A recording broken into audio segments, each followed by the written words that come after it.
Hello, everybody. Thank you for joining us again for today's episode of Digital Things. I'm continuing my conversation with Katie Deheer, our Trinex data scientist and data science lead. Katie, we've talked a little bit about predictive modeling, platform as a service, customer stories.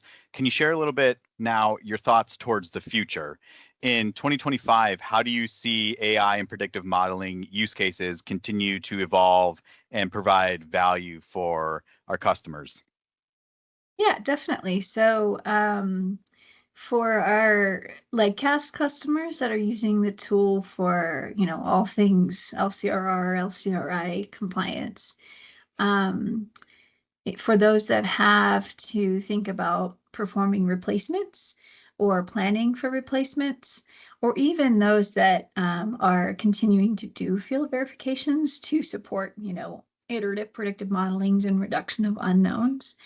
Um, it can be helpful to have an optimization solution to support like field ready, work package ready, construction ready packages of areas where those efforts should be focused.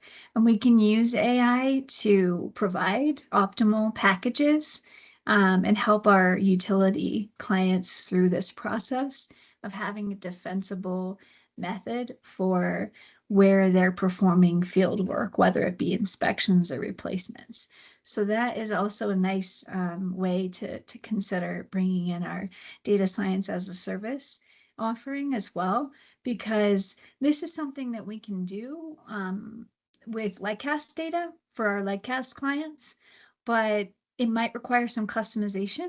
And that's where we can partner with our data science as a service arm to have workshops and talk about what are the unique needs of the utility and kind of partner our product expertise with our data science as a service offering to make sure that the utility customer is getting the best possible solution. Very cool. That's exciting and innovative stuff. I really appreciate you sharing your insights, Katie. Thank you for joining us. No problem. Thanks for having me.